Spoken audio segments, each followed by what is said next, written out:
Will you please welcome Randy Gage?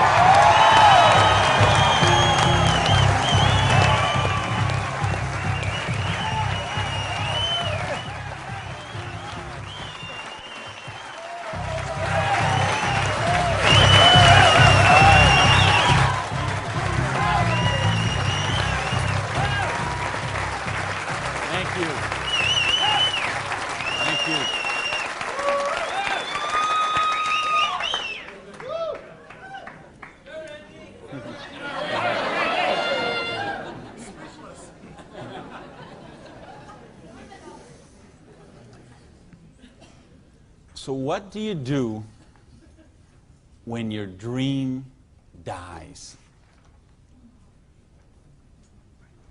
Do you sit down and cry?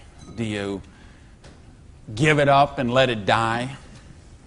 Or do you give it one more try? Let me tell you the way it worked for me. I came to work one morning about 11 o'clock. There were two people sitting in a car waiting for me, and I got there. And see what had happened, let me tell you the preview to this. I had a restaurant, bought it with a partner of mine. We kind of bootstrapped the thing. Didn't really have enough money to start it like we should have. We tried to grow it as best we could, but we didn't pay the taxes, and we struggled by and borrowed from this account to that account and this account to that account. And eventually I bought him out, and I sent a letter to the IRS, who's the tax agency there in the States, and said, I'm the new owner here. We've had some problem with taxes. I want to make this right. Let's work out a payment plan. And I never heard anything for 3 months.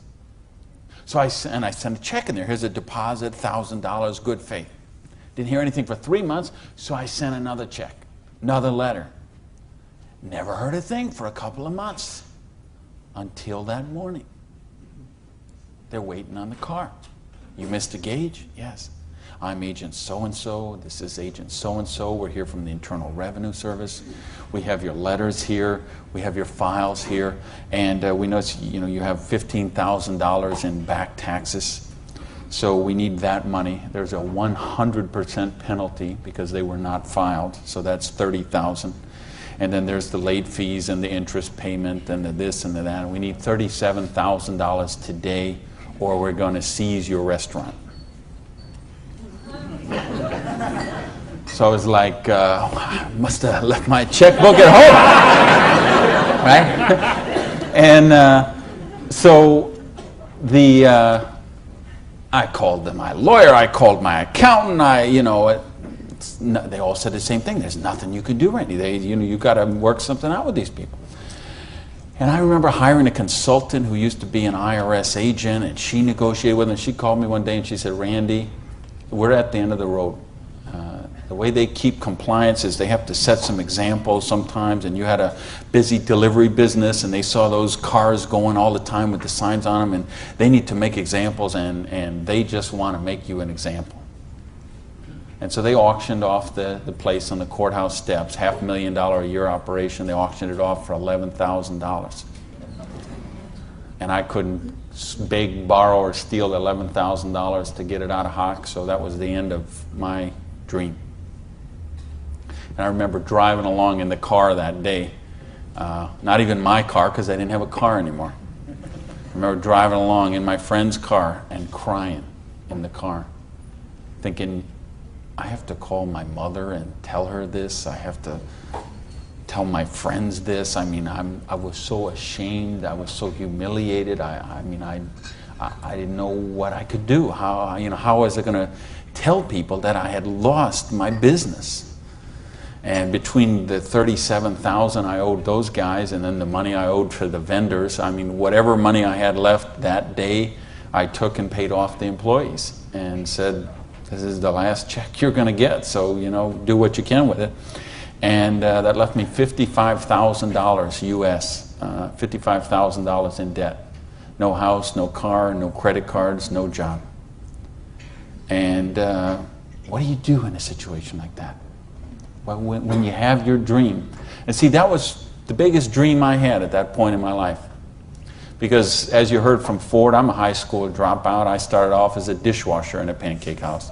And then I worked my way up to cook, and then I became a waiter, and then I was a manager trainee. And I thought, boy, if I could just be a restaurant manager, that would be, I could wear a tie, I'd go around with the coffee pot. How's your dinner this evening? Everything okay? You know, I thought, oh, this would be it. Until I got that job. And then I realized I worked 60, 70, sometimes 80 hours a week for a fixed salary. And, you know, and then I became like the problem store manager, and they sent me around to different cities whenever they had a store losing money. They would send me there, and it was my job there to go and be the turnaround guy. So I'd go in and work on the payroll, work on the food costs, the controllable expenses, make the thing profitable, and they'd send me somewhere else. I lived in 18 cities in 5 years. So think what kind of home life you have, what kind of friends. You don't have any friends. You don't, you know, because people stop calling you. Because every time they call you, you're always working. And you never go to the movies, and you never go to dinner, and you never go anywhere, so they just stop calling you. And your work becomes your life. And I know we got people in this room tonight and people watching on this film today who going through the same thing. We get out of balance. We get so busy chasing our income, we forget about living life. We forget about living our dreams. So anyway, that was my dream. I thought to run a restaurant until I got it. And then I said, well, this is crazy. I'm minimum wage here. When I divide all these hours I'm working with what I'm doing, I know what I got to do. I need to own my own restaurant. That would be the dream. And that's the great American dream, of course. And back in the States, is you get your own business and you start it up. And so that's what I did.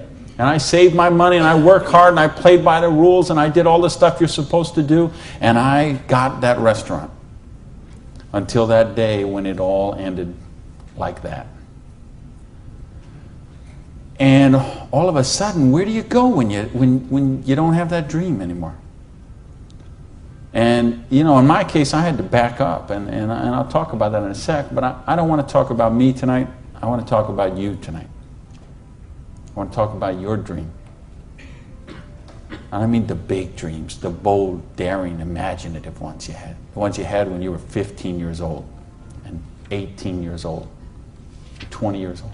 Because you know what I see people give up on their dreams. And it seems the older we get, the more we give up on our dreams.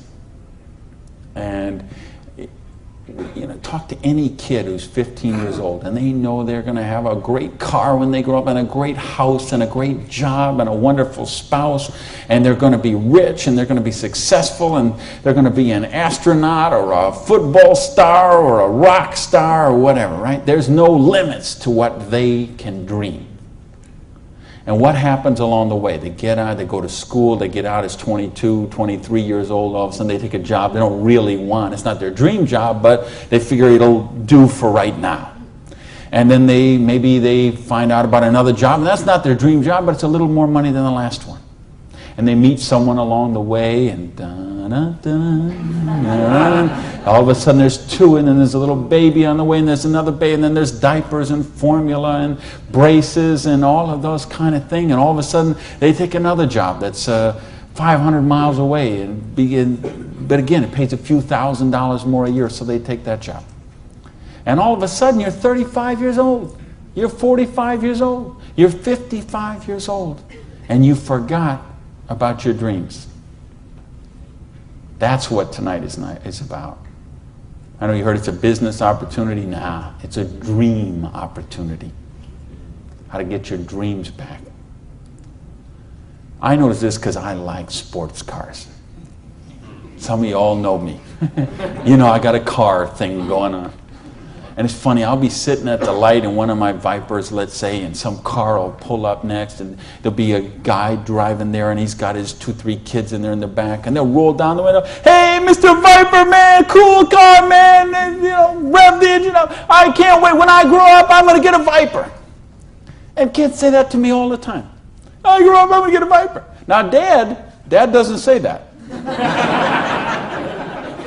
He just sitting there behind the wheel, because see, Dad's already grown up. And he figured out he ain't getting the Viper. He's got the minivan. Right? What happened along the way? You know, because, and it's funny, every year they publish the list of the most popular cars. And I see it every year, and it comes out. And I read the list, and it's funny. Now, when I talk to kids, and I talk to a lot of kids, they always like cars. And I'm going to get a Corvette, I'm going to get a Lamborghini, I'm going to get a Ferrari. And then when they publish this list of the best-selling cars, it's Toyota Camrys and Holdens and Mercurys and Ford Escorts and Geo Metros, the broke mobiles, right? These are all cars they make for broke people. You see that? Like the Holdens you got here. Right? And the Toyotas we got there, and the Chevys we got there, and the Buicks we got there. They make those things for broke people. Now, how come when I see the list of the top 10 things, I don't see Ferraris and Lamborghinis and Rolls Royce and Jaguar and Bentley? Because they gave up on their dreams. They said, well, this is the car we got. There's room for the car seat in the back, and we can afford the payments. And they settle for a car. And they settle for a house. And they settle for a job. And they settle for a life of quiet desperation. When they could be living a life of joy, challenge, growth, adventure, and prosperity. That's what tonight's about. I want you to think about, really, here's the challenge I would give you. I want you to think of 5 things you would do, have, or become if money was no object. I mean, really think about this, okay? You don't have to write it down. I just want you to think about it. But think about if you had Bill Gates' kind of money, if you had Larry Ellison's kind of money, if you were one of these .com billionaires, would you be driving the car you're driving right now that you got here today in? How many people, tell the truth now, if money was no object, how many people would have a different car in the parking lot tonight? Okay. Now, if money was absolutely no object, you had 30, 40, 50, 60 billion dollars, how many people would have a different roof over their head when they went home tonight? How many people have a better wardrobe? Ladies, how many of you would have bigger closets? Right? Yeah. So this tells me something. This tells me you do have dreams. And you want to live them, or you wouldn't be sitting here tonight. See, most of Australia tonight, most of New Zealand tonight, most of the United States, UK, everywhere where they're watching this video, most people aren't gathered like this. Most people are sitting on a recliner, rubbing the hair off the back of their head, drinking rancid fermented hops, watching the Idiot Box. 6 hours a day. And this is their life. Monday morning, 6:30. The alarm clock goes off. And they hit the snooze bar. If I could just get 15 more minutes. And they wait 15 more minutes, and they hit the snooze bar again, and they get 10 more. And then they got to get up, and they rush in the shower, and they jump in the car, and they buy their breakfast through a drive-thru somewhere, and then they go to a job they don't like or actually hate. 85% of them, a job they don't like or actually hate, and they get through Monday till 5 o'clock or 5:30 or 6 o'clock, and then they go out and they face the traffic going home. They probably get drive-through dinner somewhere, dinner in a bucket to take home to the kids, get in front of the Idiot Box and sit there in a coma till they fall asleep, or they crawl into bed until Tuesday morning, 6:30, it starts all over again. Wednesday, hump day. Thursday, we're almost there. Thank goodness it's Friday. Because you know what Friday means, right? Because Friday means somewhere near the end of the day, the boss is going to say, hey, here, boy. You're going to get out that little paycheck. And they're going to get that paycheck, and for one brief moment in time, it's going to feel like it's theirs. But we know it isn't theirs, is it? because they got all those little window envelopes from the credit card company just waiting for them. And that money is spent long before it ever got there. But for this one brief moment in time, it feels like theirs. So I don't know what they do here in Sydney, but I know what they do in the States. They go out to Pizza Hut. All right? So it's off to Pizza Hut for a deep dish, meat lovers, extra cheese, extra meat, but, Diet Pepsi because I'm trying to hold my weight, And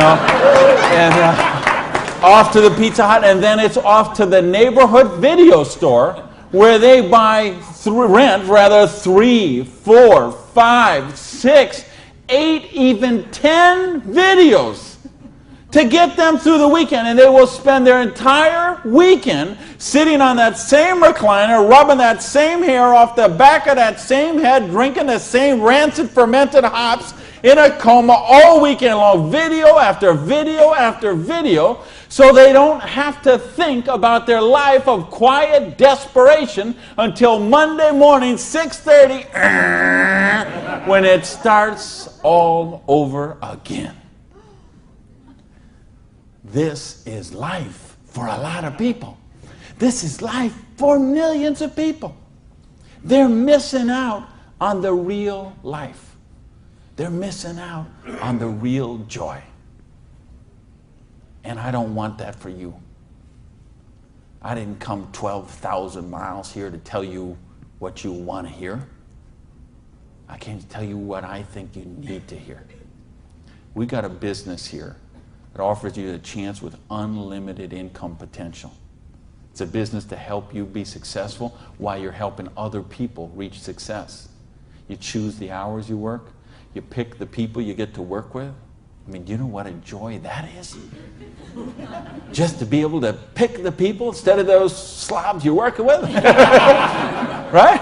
I mean, the tax advantages are extraordinary. The travel opportunity, if you're like me and you love to travel the world, the travel opportunities in this business are simply amazing. Okay? So what's it take to do the business? Well, it doesn't take a lot of money. This is a very low startup cost business. It doesn't take a lot of time. This is a business you can start in 7 to 10 hours a week. And what I'm going to share with you tonight is a 2 to 4 year plan. So you say, is this a get-rich-quick scheme? Yes, as a matter of fact, it is. Okay? Because anything that can get you rich in 2 to 4 years is a get-rich-quick scheme as far as I'm concerned. Because what are most people doing? They're doing the 45-year plan, which is they get a job around 20 years old. They work for 45 years at that dead-end job they don't like or actually hate and retire around 65 years old and try to live their golden years on half of what they couldn't get by on when they worked. Do you get that? You know, your retirement's about half of what, and I've been in all the country I've been in. I can't tell you how many different countries, and I've been in socialistic countries and free enterprise countries and everything in between, and I can tell you the retirement security, it's the same in all those places. Your golden years, if you're counting on the government to take care of you, if you're counting on pensions to take care of you, you're looking at living your golden years on 50% of what you can't get by on right now. So if your idea of your golden years is walking your poodle around the block, good luck to you. But if you think you're going to travel the world and go see your grandkids and live a wonderful life of leisure, you better take a very good look at what we've got to show you tonight. Because you've got to control your own destiny. You've got to control your own income. You've got to control your own retirement security. And that's one of the biggest benefits of this business. So it's a 2 to 4 year plan, takes 7 to 10 hours a week. It doesn't take a lot of money. So what does it take? It takes the dream. Because if you don't have the dream, you'll never find the 7 to 10 hours a week. I can guarantee you that. You're busy. We're all busy. You're working, you're picking up the dry cleaning, you're making dinner, you're taking the kids to football practice, you're paying the bills, you got to sleep, you got to eat, all this. You're using 24 hours of every day already. So what's got to give? You've got to find a dream, something that will take you to this frame of mind where you will change the way you live, you will change the daily actions you take, and you will change your mindset for a 2 to 4 year period. So that alarm clock will go off at 6:30 in the morning. You'll get up, you'll have your breakfast, you go to work, you'll work 8 or 9 hours at your job, you'll get out of the job, you'll run somewhere, grab a bite to eat, and go somewhere and work for another 3 hours in the evening. When you could be home watching TV, when you could be with your kids, when you could be with your family, when you could be watching a football game or something else. But you will make a sacrifice. You will say, I will find the 7 to 10 hours a week for 2 to 4 years to build my freedom, to build my security, to build my independence. And don't tell me, ladies, well, I can't do that because of my kids. Let me tell you what I say to that. Don't use your kids as an excuse not to do the business. Use your kids as the reason to do the business. So you can raise your own kids instead of paying someone else to raise them for you. You know, I mean, people drop the kids off at a daycare center at 7:30 in the morning and pick them up at 5 o'clock at night. Those poor kids couldn't pick their mother out of a police lineup.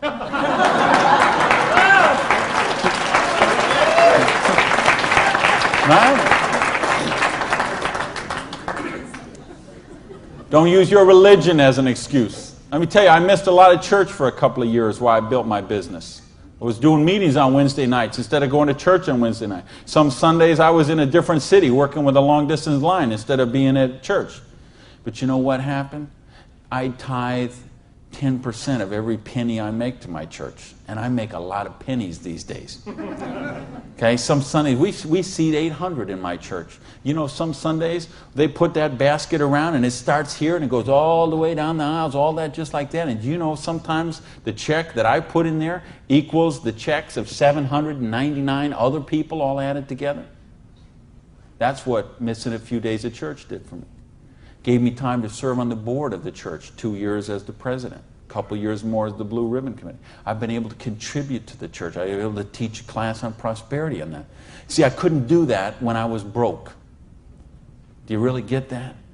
You can't do these kind of things when you're broke. You can't help your kids when you're broke.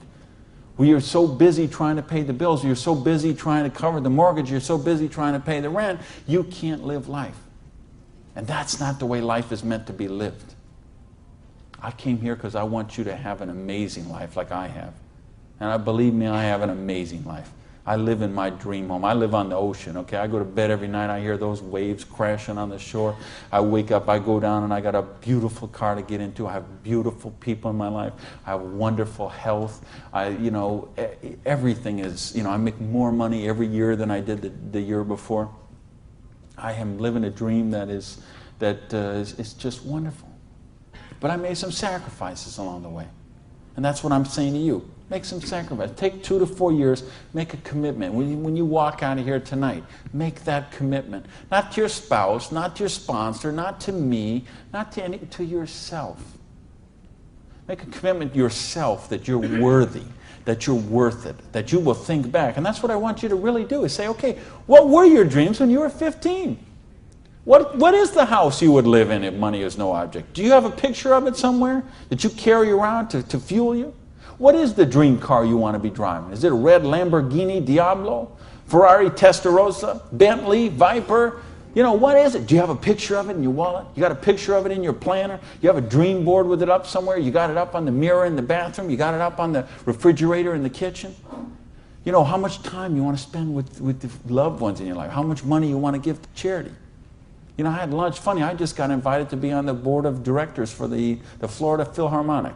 I'm so honored they asked that, and I'm proud to be a supporter of them. I'm so proud to be a supporter of the opera and the Young Artist Program and all kind of charities. Fascinating thing, though. I had lunch with the guy who invited me to be on the board.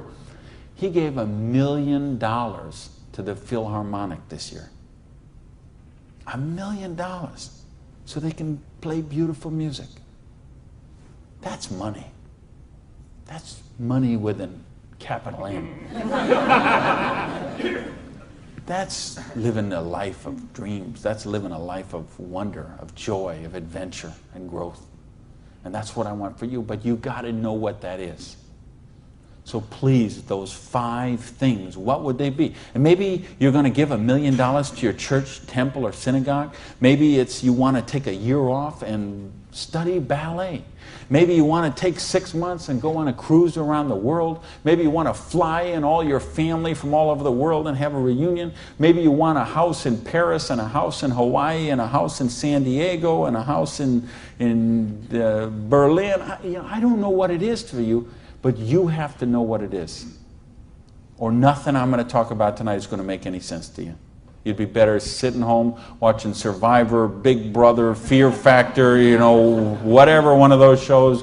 You could sit watching any one of those shows instead of be here tonight. Because if you're here tonight, you got to know what your dream is. And we can show you. I will draw out on this board. I will draw out a way and show you how you can live those dreams. And I'll show you how to build some residual income, some retirement security, and you can just do the numbers yourself, okay? And you could say, all right, is there any of those 5 things that I would do, have, or become that I can get with what I see here on this board?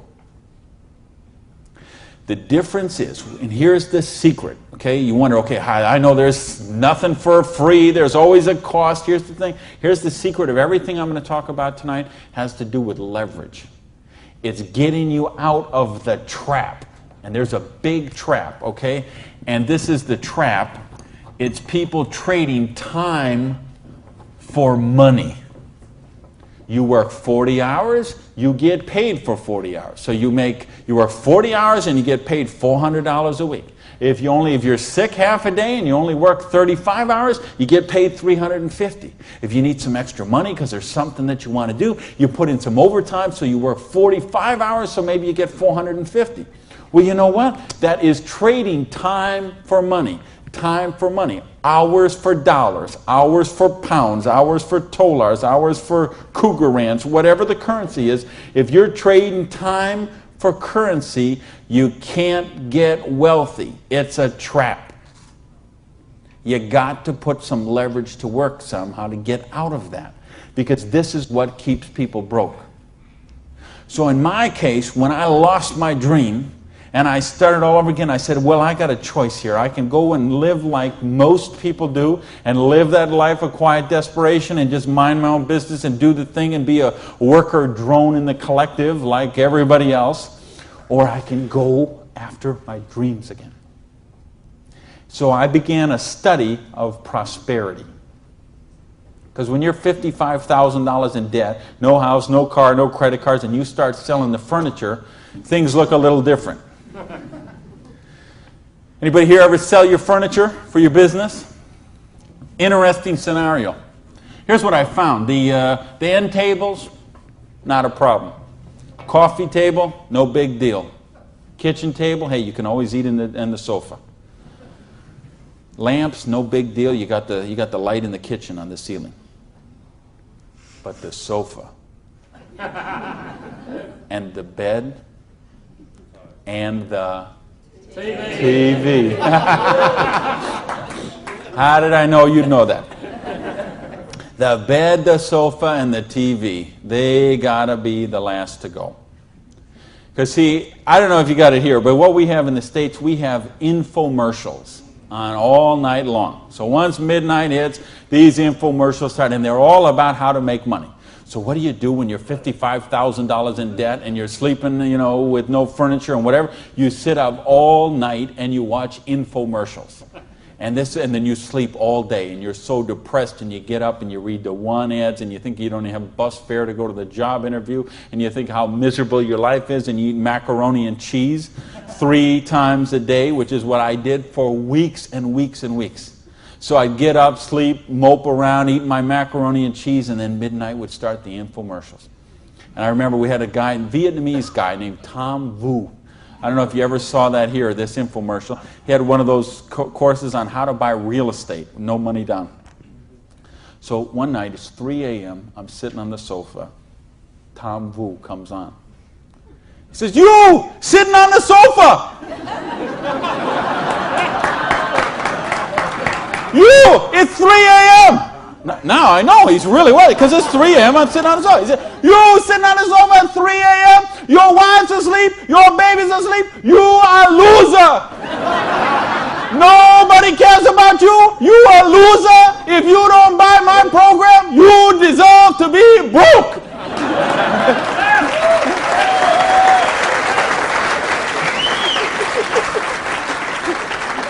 And I'm like, oh, if only I could afford this, bro. But of course, I didn't have the $199 or whatever it was. So, and eventually, of course, the sofa had to go, the bed had to go, and then the TV had to go. And then something else had to go. And that was my mindset. My victim, loser, woe is me, oh, the circumstances are against me. That mindset had to go. And I had to say, okay, I am sick and tired of being sick and tired. I am sick of being broke. I am sick of being sick. I am sick of being stupid. I'm sick, the truth is I wasn't even broke, okay? Because I would have needed $55,000 to qualify for broke. Okay? I would have been happy to be broke at that point in my life, okay? At that point, I would have been happy to have an alarm clock going off at 6:30 waking me up. Now, is that the dumbest invention you ever heard, though, an alarm clock? You're supposed to wake up when you finish sleeping.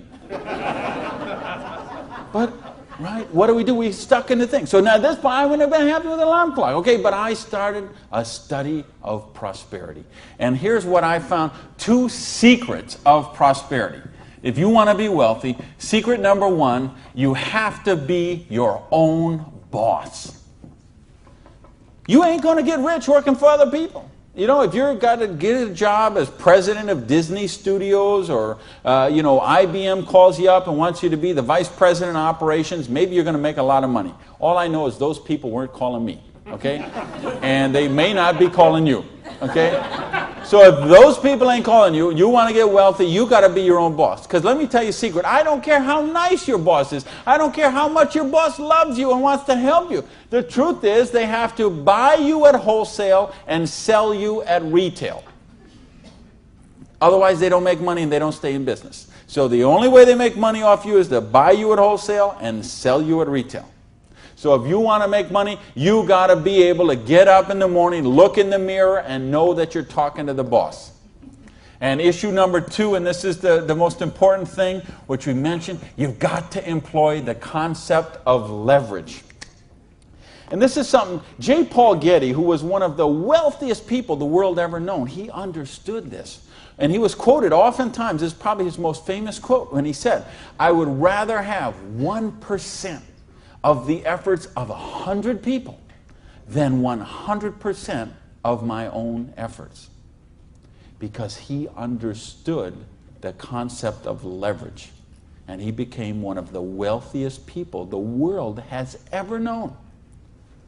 So tonight, I'm going to share with you how you can employ this same concept of leverage that the wealthiest people in the world do, and it'll allow you to get your share of that kind of wealth.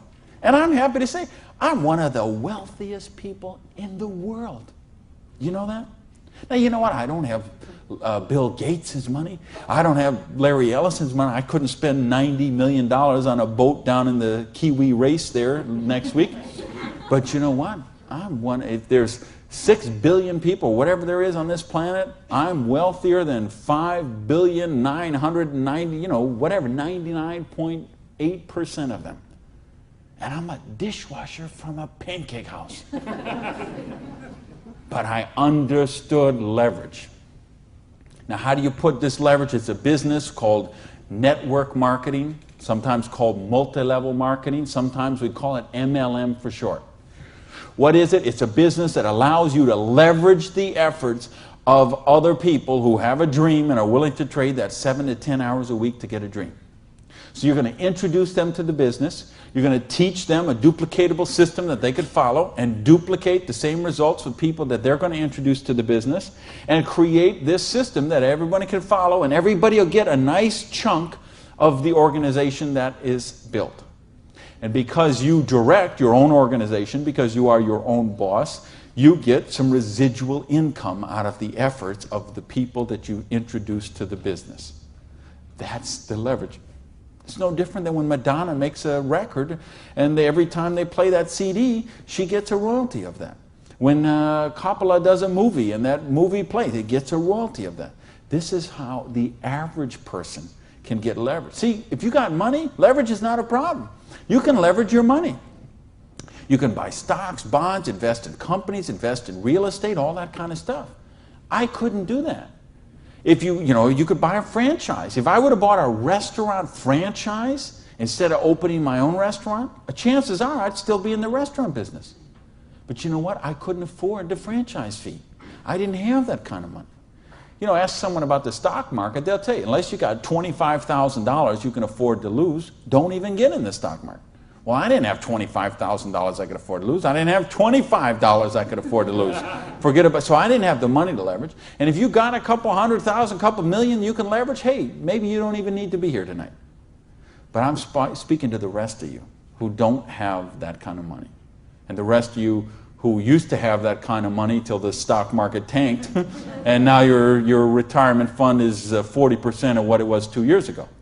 Okay, let's talk about how you build your security. Well, so what is network marketing? It's just a new paradigm in distribution. Been around for over 50 years now. And it is, why I say it's a new paradigm in distribution is because it's changing the way we get products and services to the consumer. And with things that have happened recently, like the internet, overnight shipping, satellite, telephone, fax technology, all of this stuff is driving network marketing to be a bigger force today than it has ever been. So it's been growing consistently for more than 50 years.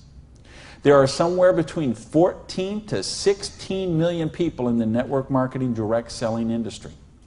And it will do somewhere between 70 and 80 billion dollars US this year. So this is a very credible business. And if you've been reading the financial papers the last few years, you've seen it mentioned in the Wall Street Journal, had front page cover stories on Success magazine, Forbes magazine. The mainstream press is really starting to pick up on this. Now, why is that happening? Is because it's the future. It's what has to be, because what has happened in the past doesn't work anymore. In other words, here's how it used to work in distribution. We'd have a manufacturer. They would make a product. They would sell it to a wholesaler who would buy it, resell it to a rack jobber who would buy it, resell it to a retail chain. They would buy it, send it to a warehouse somewhere, sits in a dusty warehouse for 6 weeks, and then it gets transferred by truck, maybe it goes to the store, and then you come in the store and you buy this product. Well, they had to make money, they did. You have all these parasites who were taking money out of your product. I say, why am I calling all those people parasites? Well, it's not that they're not nice people, it's just that made sense 100 years ago. It doesn't make sense today. Because today, we can have a network marketing company manufacture a product and send it direct to a distributor who in many cases is the end consumer, and in other cases is just conversationally marketing the products with their friends, neighbors, and relatives, and we eliminate all these other people in the middle. So look at the difference. This made sense 100 years ago. Something came by boat over here. Maybe it went from California, it went on a ship, came to the East Coast here, and then it was transported across to Australia, over to the outback. It was the same thing with us. We used to get stuff from England, and it would land in Boston or New York, and then it would go by stagecoach across the country, and then it went by train, and then it went by truck, and this is the only way it worked. This is all we knew. Then we got fax machines, we got the internet, we got Federal Express, UPS, overnight delivery, we got 800 telephone numbers, we got fax machines. All of a sudden, this doesn't work anymore. It's a broken model. Why do you think so many businesses have been in bankruptcy in the last 5 years? And I mean big name, 100, 200-year-old companies, retailing giants like Macy and Stalwarts that we would think have been around forever. They went into bankruptcy court. Why? Because they have a broken distribution model. This is the model of today. This is the model of the future. And with what we're doing now with internet and 800 numbers and ordering, this is going to get just bigger and bigger and bigger. So what this does is this allows you an opportunity to participate on a new paradigm in distribution. I want you to think when fortunes were made. They're made in revolutions. The agricultural revolution made a bunch of rich landowners. The industrial revolution made a bunch of rich factory owners and business owners. If you think of Carnegie, the steel, the Amoco people, the Standard Oil people, the Henry Ford and the Chryslers, and think of all the old money today. It all came from the families we know today. It came from the Industrial Revolution. So now we have the distribution revolution. So what this means is that 50 years, 75 years from now, there's going to be a meeting at a hotel somewhere in Sydney, Australia, and they're going to say, think about the old money today, the Gage money, the Hawkins money, your money, and say that was made in the distribution revolution. Because they saw the power of the internet, overnight shipping, fax machines, 800 number, and how to put all this together into the new paradigm of distribution. This is what we're in right now. And I believe the next 2 years is going to be the biggest years of growth in the history of the industry. And you could be a part of it. Well, your income 40 years from now is going to be present on what you do for the next 2 years. Now notice we have all this money that got wasted before. Where did it go? Well, there's two places it goes. Number one, it goes to product research and development. And I'm going to talk about that in just a little bit. And the other place it goes is right here to you, the distributor. The people who actually get involved with the business. All this money that you use, because see, sometimes you could go to the store, you could buy a box of cereal for $3.50. The actual cereal, the cost of that cereal might be 40 cents, 35 cents. What is all the rest of that money? It's all this wasted layers of distribution. So see, that isn't necessary anymore. So that money gets freed up, and because you are a pioneer of the industry, because you are somebody with a vision and a dream, and you're willing to trade the 7 to 10 hours a week to get the dream, you are going to cash in about that.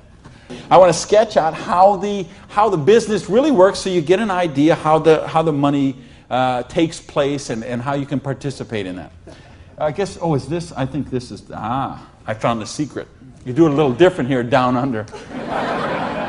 All right, let's talk about how you make money in the business. You, not me, not them, you. How do you make money? Well, you got a dream. You're willing to trade 7 to 10 hours a week for 2 to 4 years to get your dream. So you sponsor in the business. Okay, you make that commitment. Your sponsor says, all right, I'm going to work with you, train with you. What we're going to do is we're going to help you identify, and I'll use this as an example, 6 people who you know who have a dream and would be willing to trade 7 to 10 hours a week to get the dream. Fair enough? Everybody follow me so far? Everybody follow me so far? All right, just making sure you're not nodding off over there. All right, now let's suppose that everybody involved in the business produces a volume this first month that you get involved in the business of $100.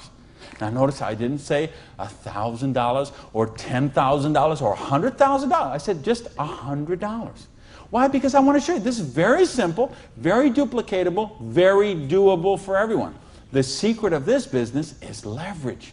We have a lot of people doing a little bit, just 7 to 10 hours a week. So now if you and each of the 6 people you introduce into the business produce a volume of $100 the first month, you'd have $700 worth of volume in your organization, right? Now, we have a lot of different companies represented here tonight. There's all kind of different pay plans.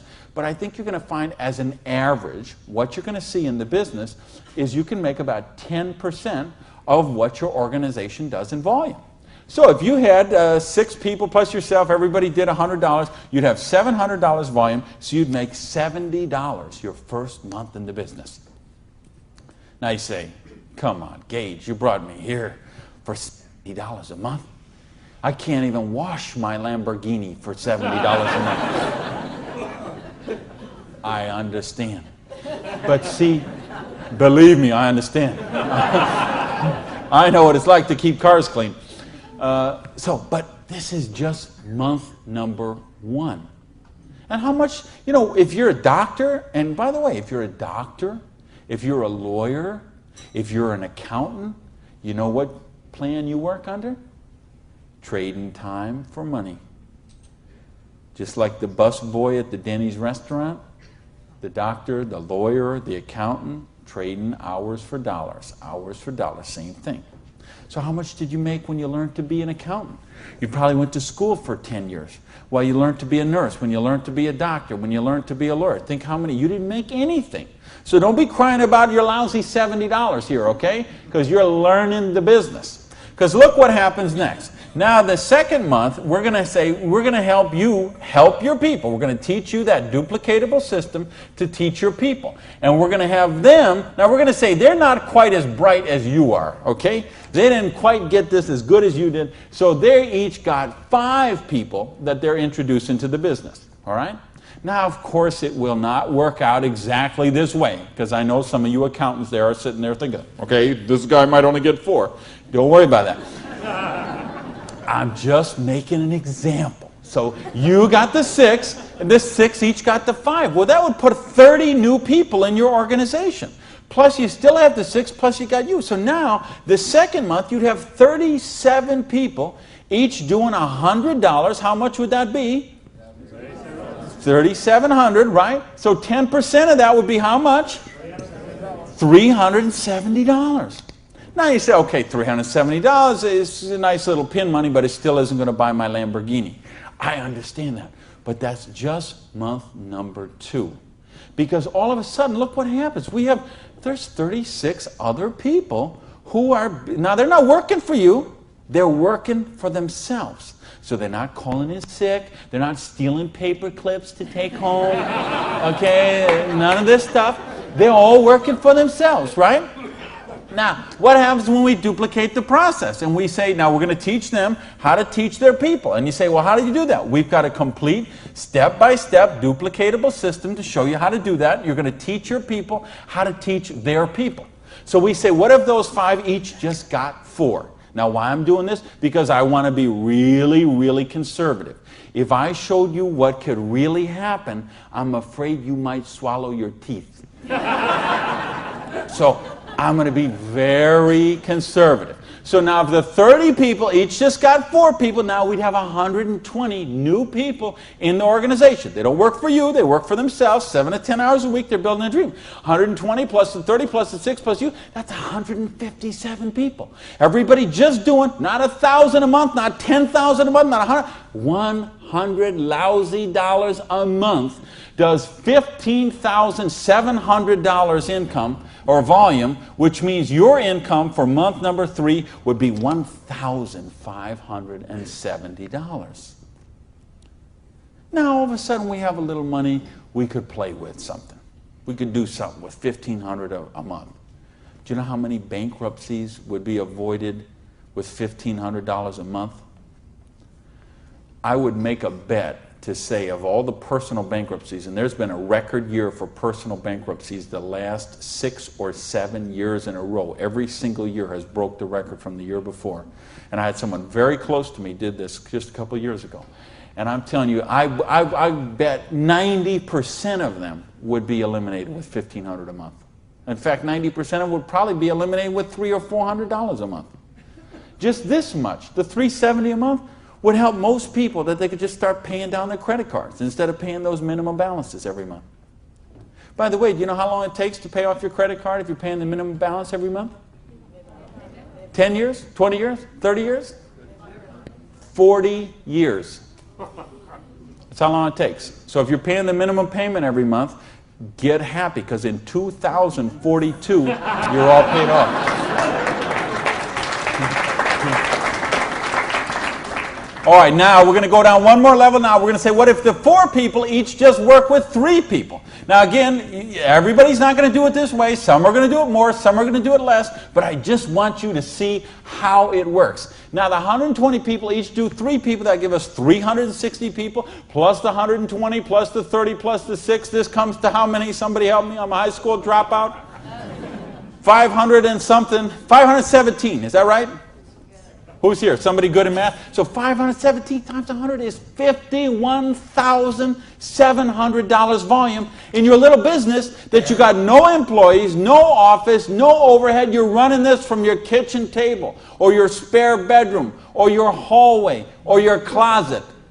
And you're doing $50,000 volume a month. Do you understand? We can leave this hotel. We can go down the street, Elizabeth Street. We can go onto Oxford Street. We can go to Liverpool. And we can find shop after shop, beauty salon after beauty salon, store after store, dry cleaner that are not doing $50,000 volume a month. And you're doing it out of a part-time business 7 to 10 hours a week. Why? Because you're using leverage. Do you get this? Yes! Because, I mean, do you really get this? Yes! Because, let me tell you a secret. If you get this, you're not going to sleep very well tonight. Believe me, I have spent many a night just laying on the pillow, looking at the ceiling and seeing 6 get the 5, get the 4, get the 3, okay? If you understand this, now we're talking $5,170 a month. Now, you know what? I did that in 4 months. It said 1, 2, 3. What if you didn't do that in 4 months? What if it took you 6 months? What if it took you 10 months? What if it took you 2 years? I told you it's a 2 to 4 year plan. Okay? And I know what some of you are thinking. All right, but what about if this guy here drops out? We got it handled. Okay? We have a thing called dynamic compression, and so we know when someone drops out, we eliminate their volume, we move up the next qualified person, and the whole organization moves up. So we got that covered too. Okay?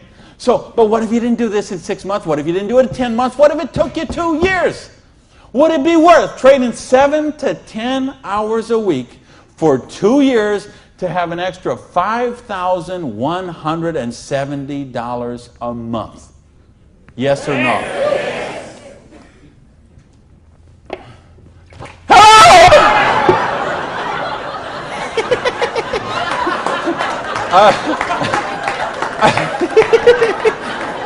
Aren't you glad you got the front row, baby?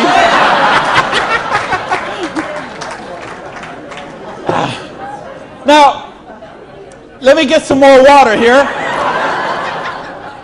And let me ask the question again.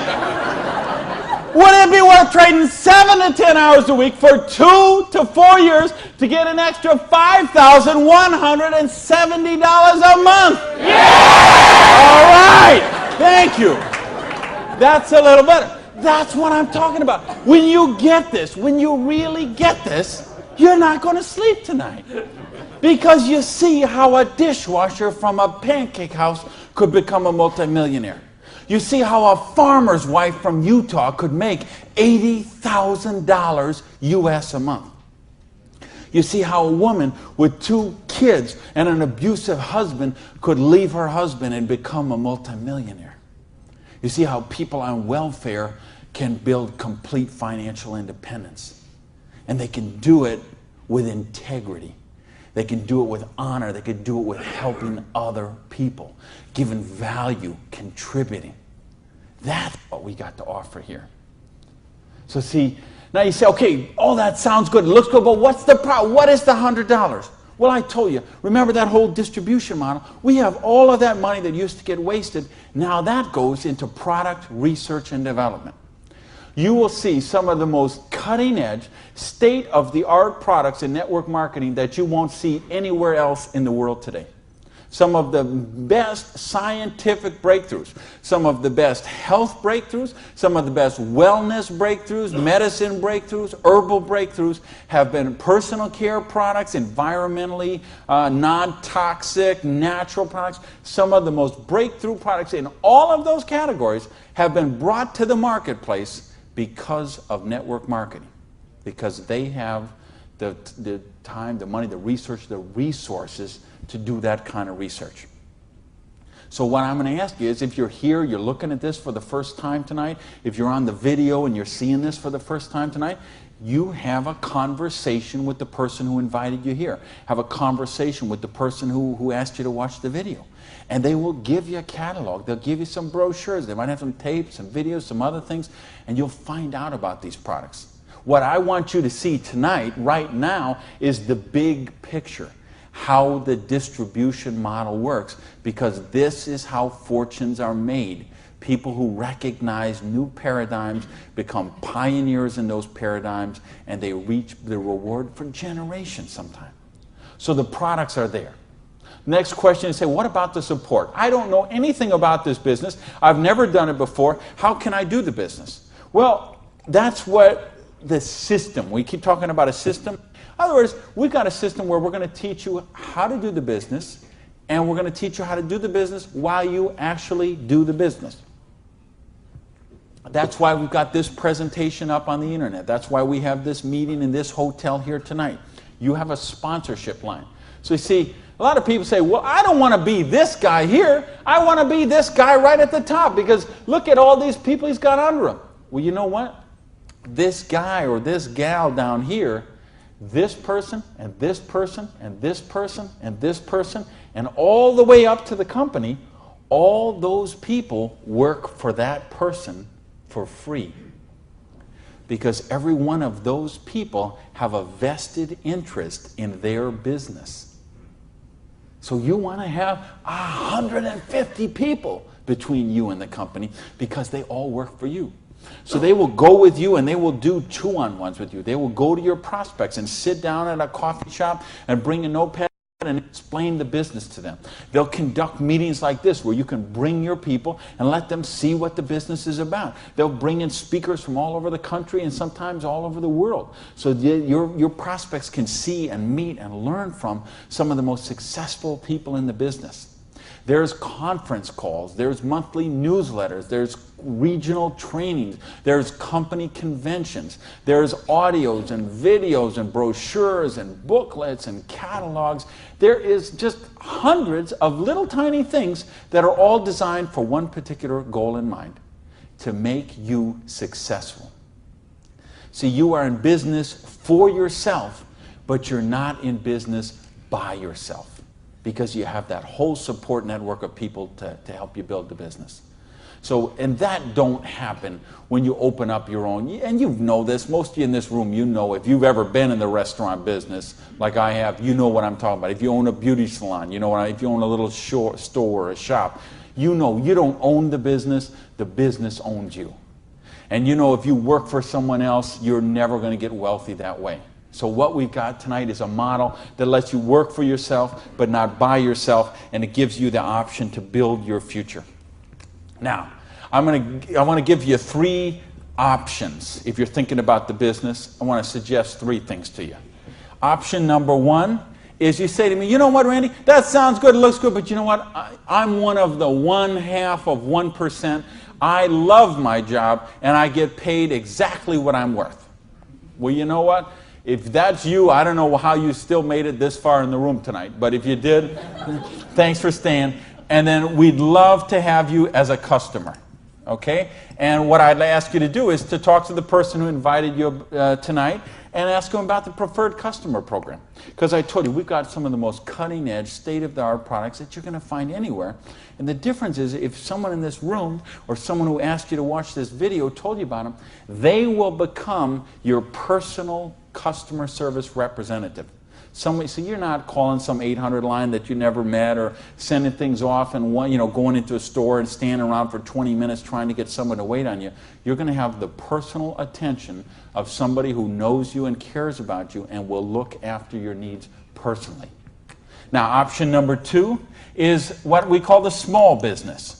You say, you know what, Randy, this sounds good. I like the idea of being my own boss, and I like the idea, or maybe you're looking at a nutrition company and you say, well, I'm a chiropractor, massage therapist, an iridologist, or physical therapist, and I want to sell this stuff to my clients. Or maybe you're being presented to a personal products company and you own a spa or a gym or salon and you think you could sell them there. Or maybe it's a cleaning product stuff and you've got a cleaning service and you could sell them to your clients.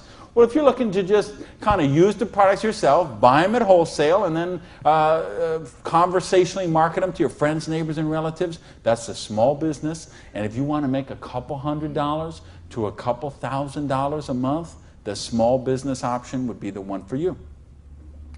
Now, there's one more option, and that's the big business option. Okay? And that's the stuff that we're talking about right now. Meaning, you're not looking just to retail a couple products to a friend. You want to build complete financial independence. You got a dream.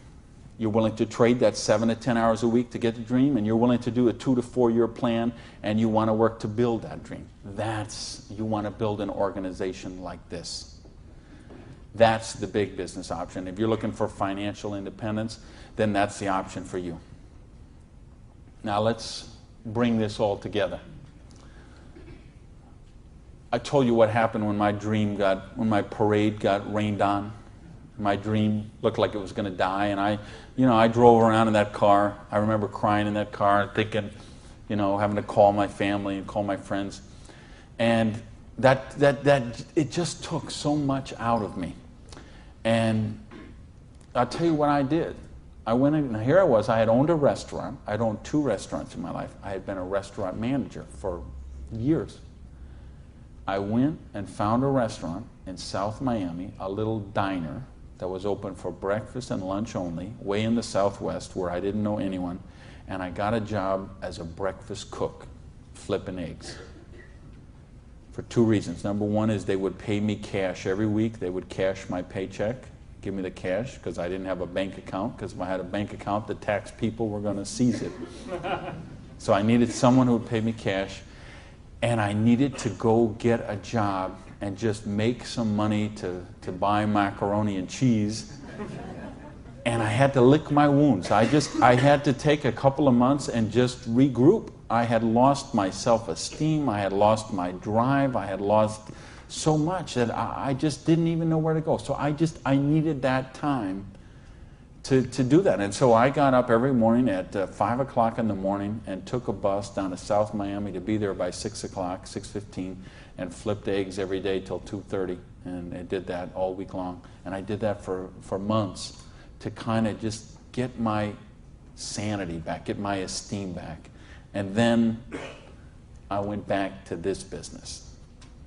And see, I didn't have the money to get back in the business because I still owed tens of thousands of dollars. But I had been in the business once. I had made some money. That's where I got the money to buy the restaurant initially. And what had happened, I'd been with a new company. It was not a stable company. I got some money. I bought my restaurant. That company went out of business.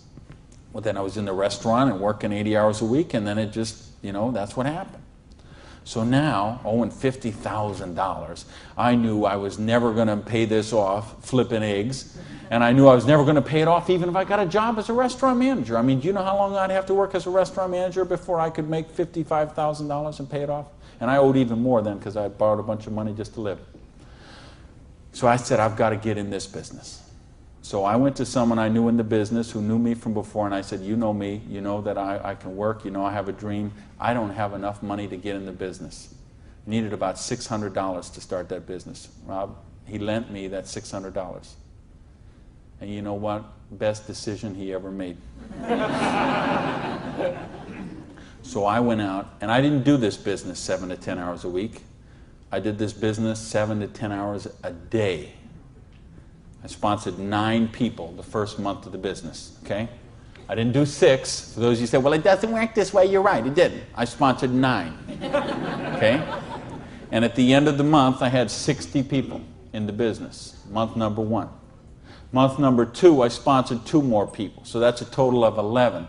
I had about 130 people in my organization at the end of month number 2. Month number 3, I didn't sponsor anybody. Okay, I just worked with the 11 that I had sponsored in the first 2 months. The organization went from about 120 people to 360 people. And month number 4, I sponsored a couple more people in the business, and the organization was bigger than this one right here in the 4th month of the business. It wasn't 6 months, wasn't 10 months, wasn't 2 years, wasn't 10 years. It was 4 months. And I made easily double that money. What you see on the board, I made that in my 4th month of the business. Now, how did I do that? I needed to and wanted to very badly. I was hungry. I had a dream, and I was sick of being broke. And that's what I want you to get out of this is, do you understand? This is how it goes. There's no limit here. You could sponsor 7. You could sponsor 8. You could sponsor 9. You could build this whole organization, build yourself up to get $50,000 or $60,000 a year residual income, and then you could go out and you could sponsor 5 more people and start the whole process all over again, the same exact thing. And you could have 100,000 residual going. And you could start with 5 more and you could have 150,000 residual going. And if you put 5 people a year in, and it's very simple, put 5 serious people in the first year, put 5 serious people in the second year, put 5 serious people in the third year, and you will be making a fortune.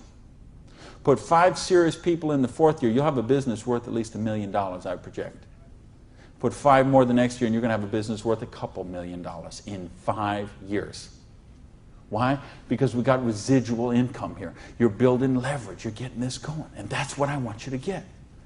You know, and now I've been able to help people all over the world. I told you guys the platinum people. I talked in the reception about the 3 kids from Norway who came to a program I did in 1998.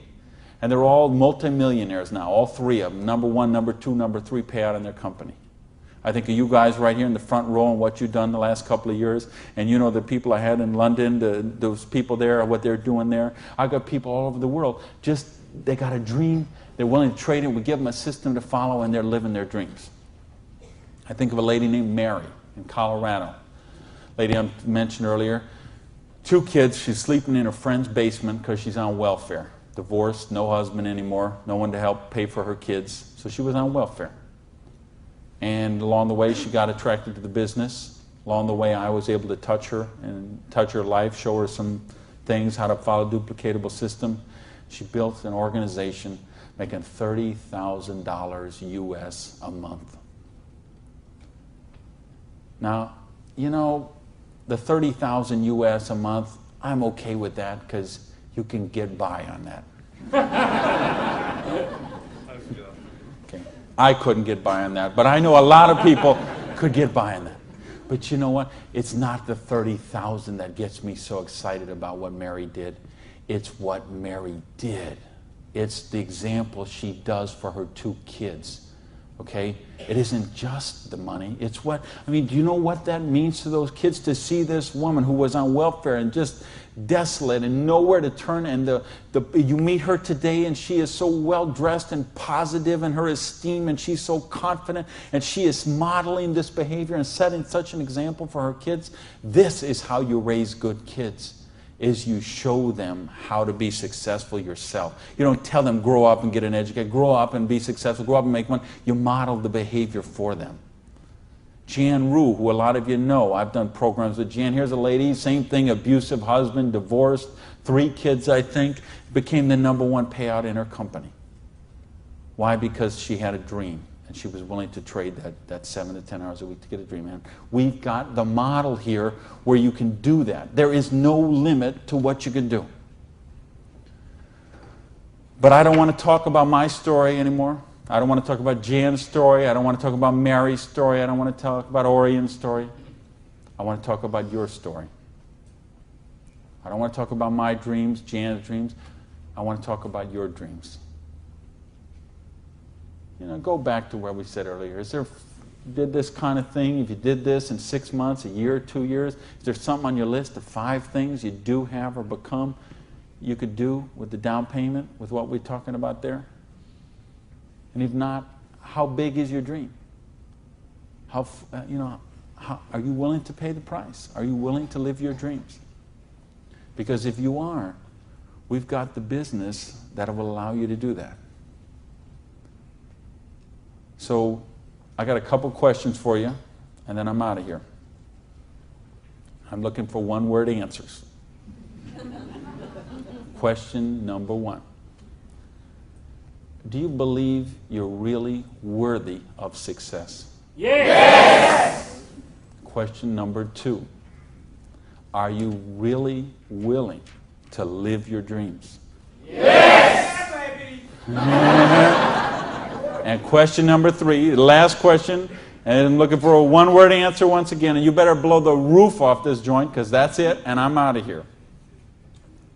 Because all of this, all of these numbers, all these things, it all goes back to this one circle. These are not circles. Every one of these represents a person, and this circle right here represents you. And this thing only works if you believe in you.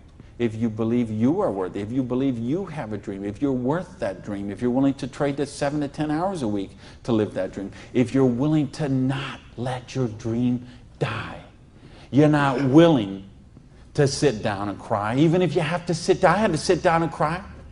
But you're not willing to give up and let it die. You promise yourself, you make yourself, you commit yourself to give it one more try.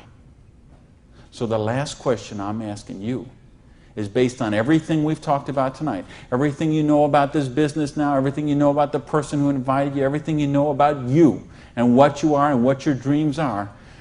I need to know, are you willing to give it one more try? Yeah! Thank you. Good night.